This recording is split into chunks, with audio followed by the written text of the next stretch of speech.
Welcome to part 3, Chrono Trigger, yes! And today we're going to continue in this shitty environment. Look at this, we got busted cars, rats running around, eggplant over there. Obviously, something troublesome. Alright, now, as mentioned, still going to fight some battles that normally are avoidable because I want to get that grind in. It's going to be handy later on. You're going to be glad I did. Well, just kind of a recap of last episode. Chrono went on trial for kidnapping the princess, was found not guilty. Princess Nadia tried to interject, but her dad, the king, didn't listen.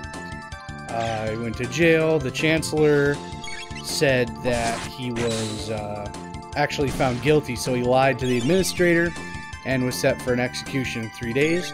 We escaped prison. We killed a dragon tank, which was apparently their security measure.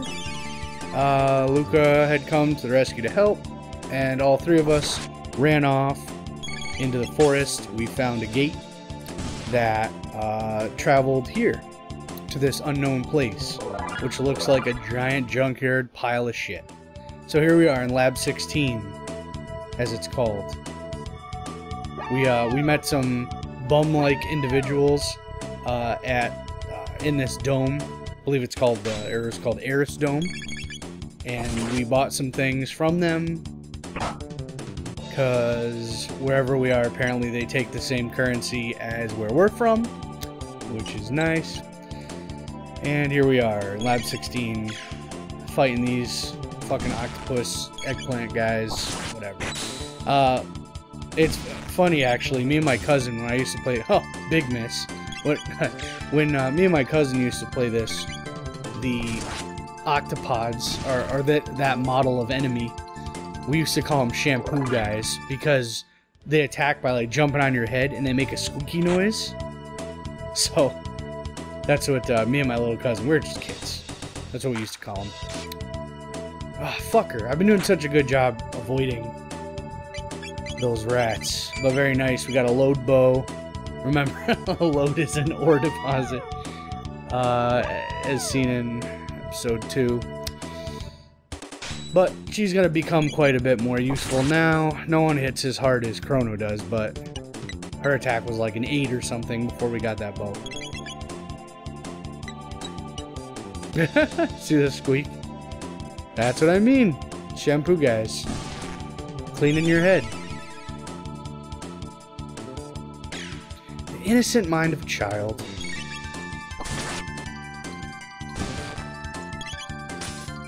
Well, from that first fight when we got in here, it doesn't seem like our fire whirl is going to do very much damage to these enemies. So, it's straight up attack, attack, attack. We save more MP that way. Dropping ethers? Yeah.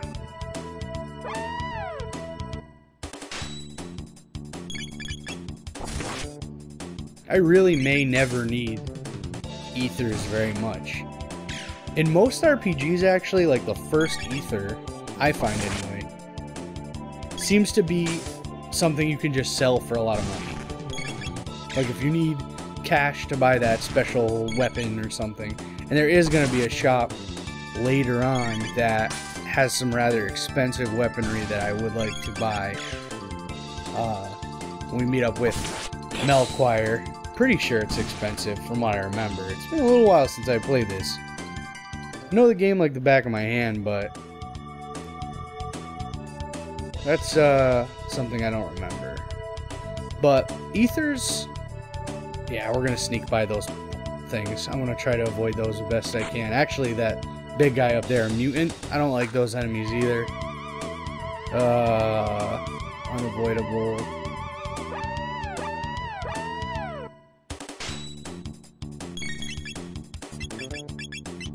Is it Cyclone?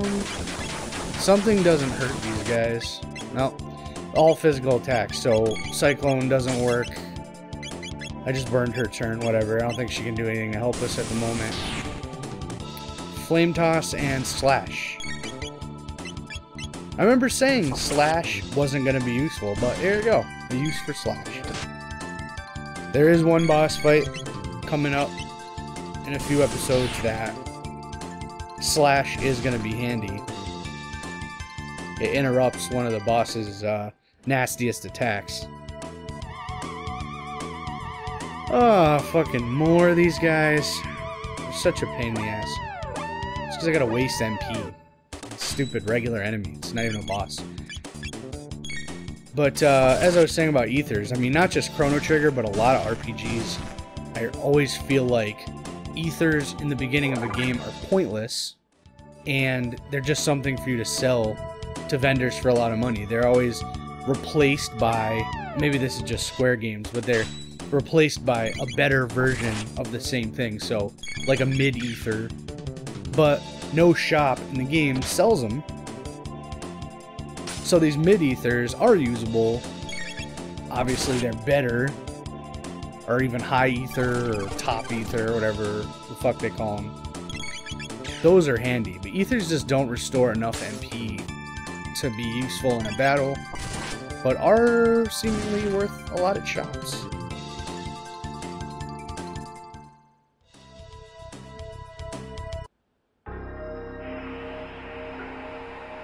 The graphics here, you got some like skyscrapers that fell over, domes. Nah, you know, I want to save before we continue. Alright, sorry, got that out of the way. Alright, Arisdome. So, I'm sorry, this is Arisdome. I forget what the other one was called. Doesn't fucking matter. I think we go back there one time.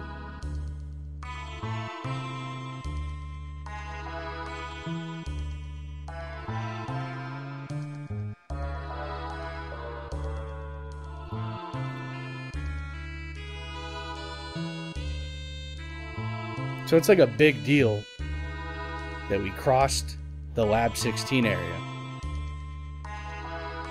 These people are afraid of these mutants and eggplant guys and shampoo guys, and they don't really stand a chance.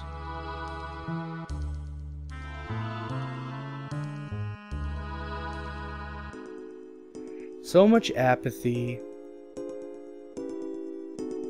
So this is an info center. Key point. You'll see why during this episode. We're going to find out a little bit more about this place. What it is. Why it is. An old factory site called Proto Dome to the east. Oh, I missed a quotation mark at the end of Death Peak. That's okay, we'll let it slide.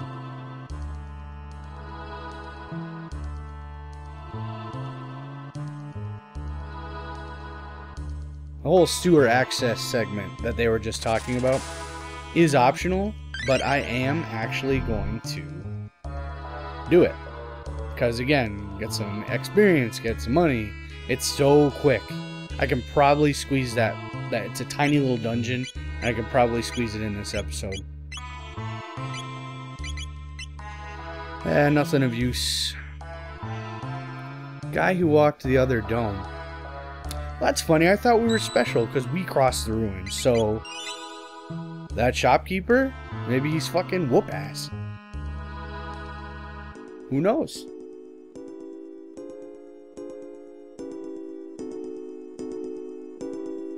I'm just kidding, that guy doesn't fucking matter. But we, of course, being RPG protagonists, are gonna go right down this hole to the unknown, where no one has ever returned. Of course. Travel along the scaffold, weirdo little rat statue there.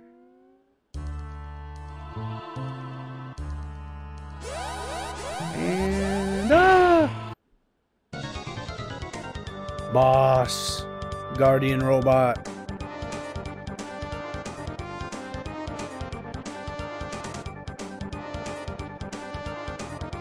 There's two little bits. This boss is fairly simple if you know what you're doing.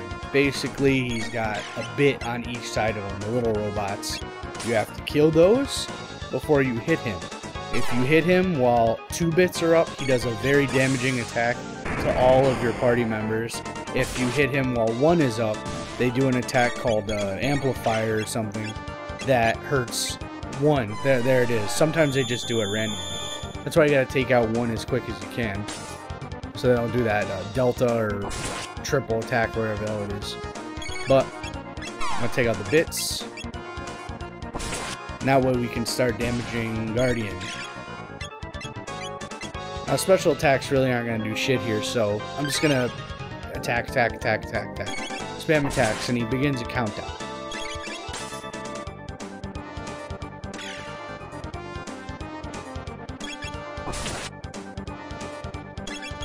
3.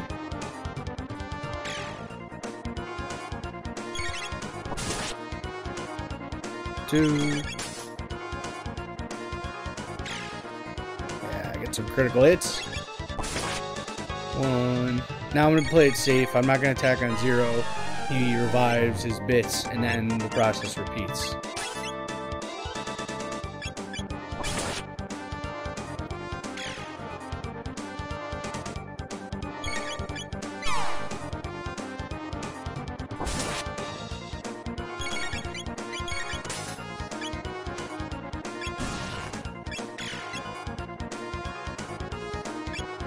Getting some good luck with these.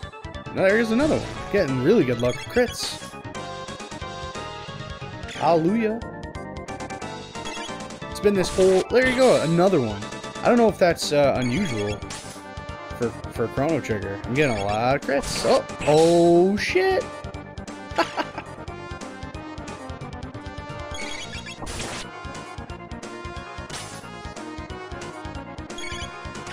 Maybe it has to do with how fast I push A or some shit. Breakdown. That means we win.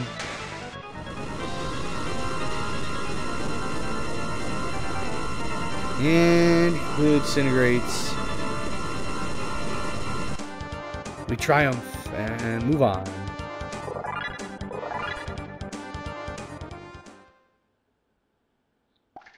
Here we are in the food storage area, and something smells.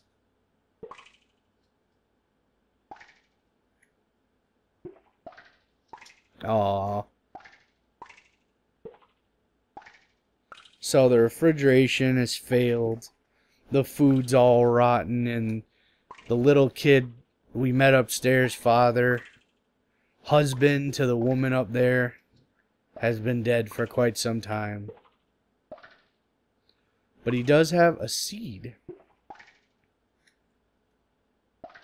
So we'll take that. There you go. There's a mid-ether that we can't sell for good money. And the little rat statue should be alive now. Ah, shit.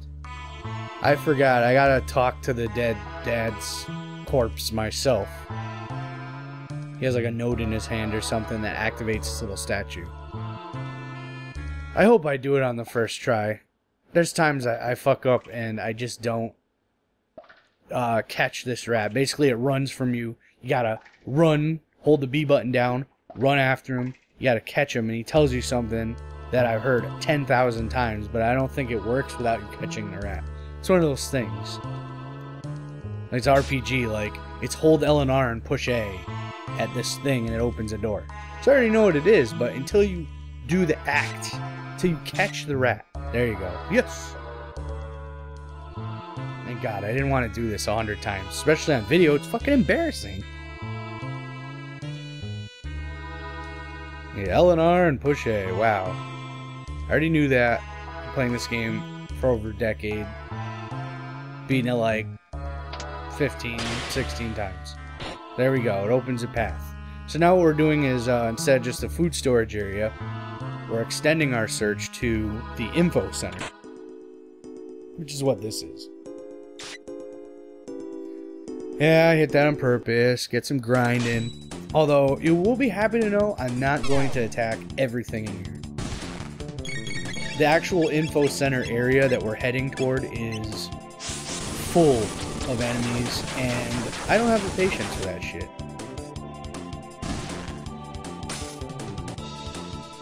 There's a lot.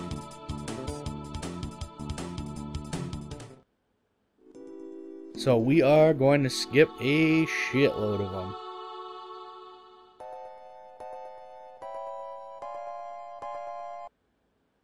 Bug on the bottom disappears. Always does. You'd think the camera would move down or something, but nope. Let's take out these two, and then we'll take out the two underneath. The truth approaches. The truth about this desolate shithole looking environment. Where we are, the people. The truth will be coming out very soon.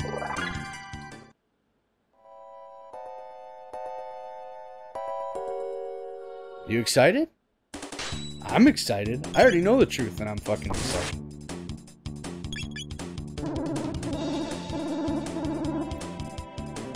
You know, that little sonar attack the bugs do, in all my years of playing this game, I have never seen that do anything, or hit anyone.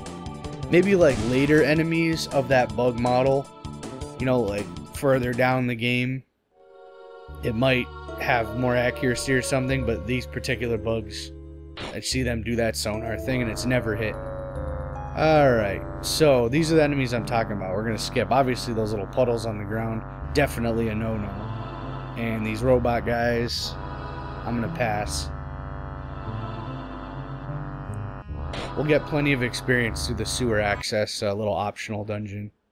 So here's the info center. I'm going to be quiet so you can read this very important dialogue.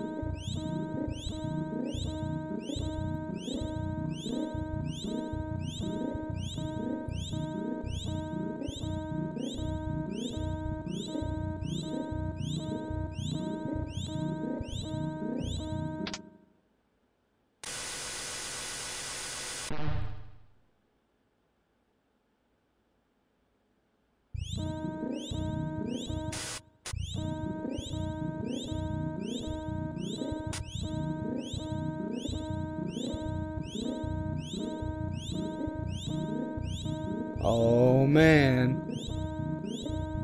So this is a videotape of the year 1999, so let's get our shit straight.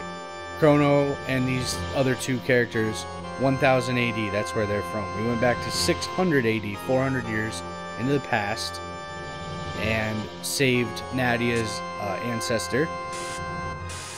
Now, this is a record of 1999, almost 1,000 years after their time.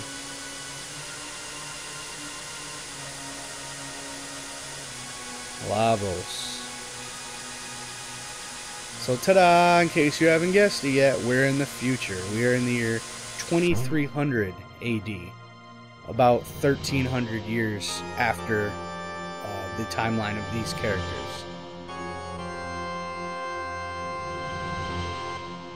So 300 years beforehand, in 1999, Lavos erupts from the ground, shoots fire everywhere, and lays waste to civilization as we know it.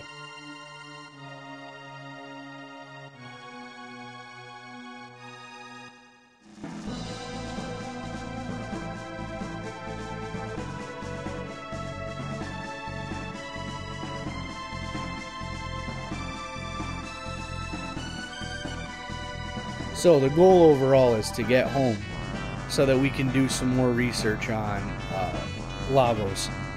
The three of us now, with the aid of this heroic music, are gonna go save the future, save our world from Lavos. We want to find out who he is, where he comes from.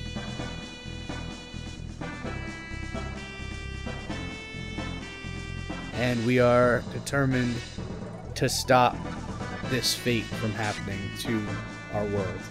Damn it!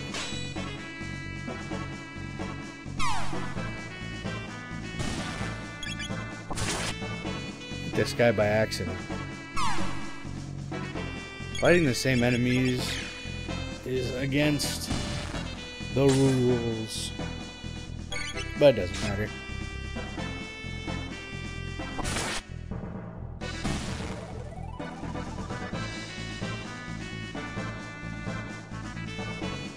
You know, it's not too complicated, but what I'm gonna do, I don't think that you guys are dumb by any means. You're fucking way smarter than me, I promise. But what I'll do is I'll put a little overlay up. Probably, I'll put one up back when we were actually in that whole lab section to just kind of show the different eras, the different years, so that you can kind of follow along with the timelines and what's going on in each era.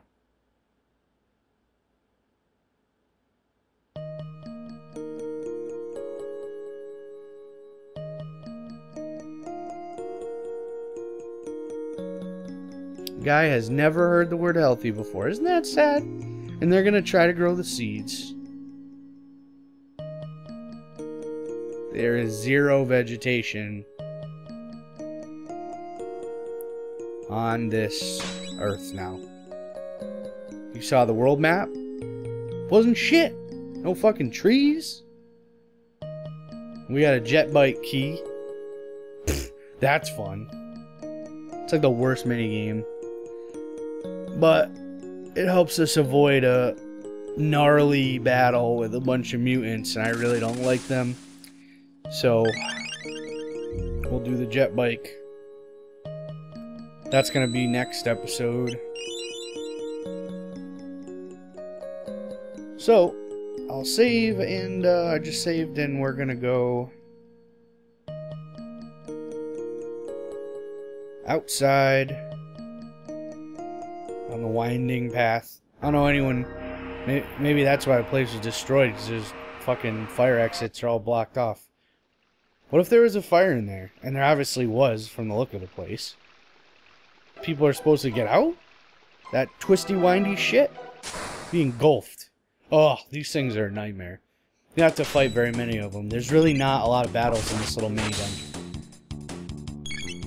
So, why are we here? Well, this is a little optional dungeon, and the first time I played the game, I didn't even see it. I literally walked right by it. And it heads to an island or continent or whatever, where there's this big mountain called Death Peak, if you remember what the NPC said, which we're supposed to stay away from. And there's really nothing we can do there anyway right now. Really nothing. There's like a lot of wind and you just get blown away if you try, so there is, however, a dome. And there is a guy who lives there. The rewards for doing this optional dungeon are very small. It's really short. We got some experience. We'll get a new sword for Chrono. Some money. Kill a little mini-boss. That's probably where we'll wrap it up.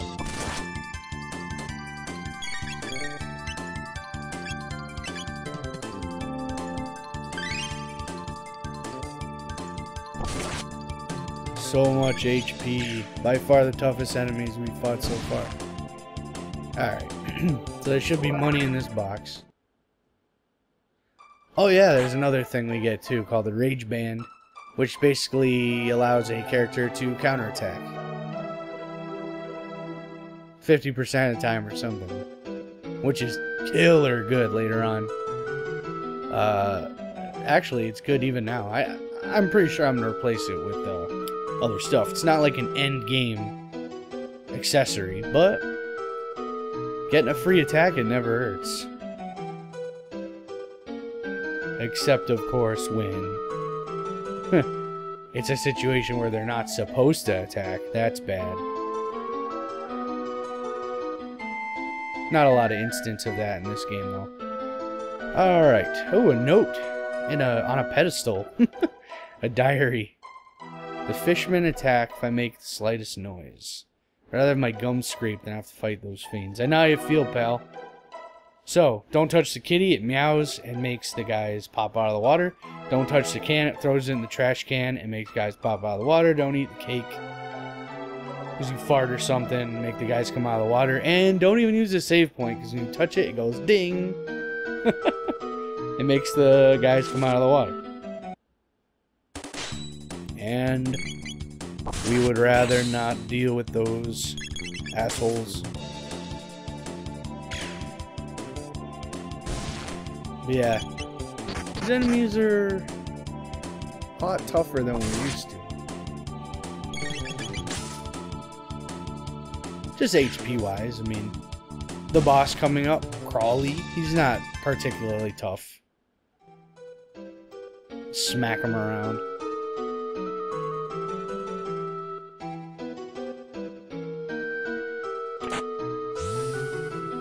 Little secret side door here. There we go.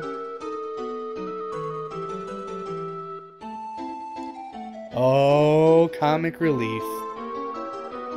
Our little froggies. Oh, he's too short to reach the switch. Ha ha ha. You call yourself a frog, rabbit. Stupid. Alright. Come on, let's go.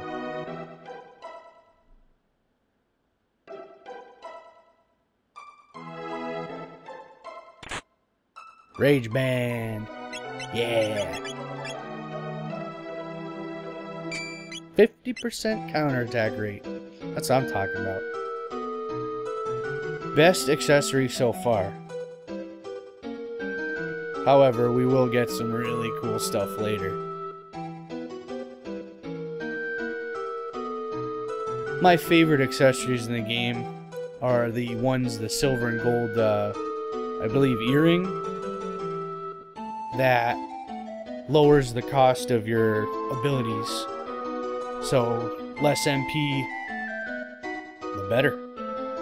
Alright, let's take down this douche.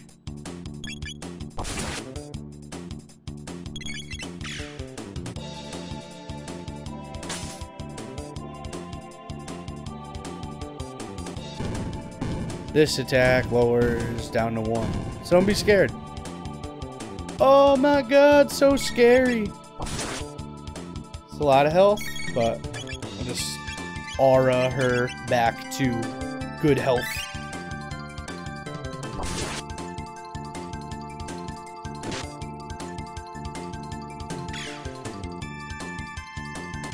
Actually, I'm gonna do an aura whirl. Kick-ass dual tech. Chrono and Nadia team up and heal the party. Party healing moves are so critical in RPG. And my final team I use at the end of the game has a really good one. I think there's a lot of good ones in this game.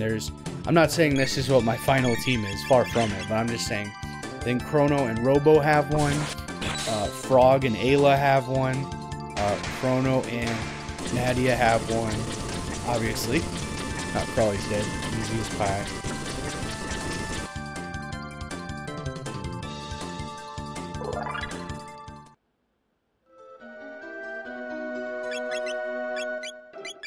Where's that stupid expression come from? Easy as pie. I can't believe I just said that cliche bullshit.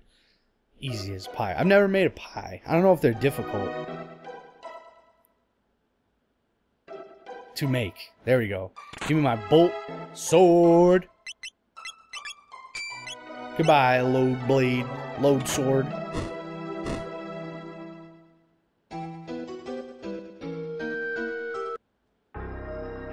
Here we are on the island.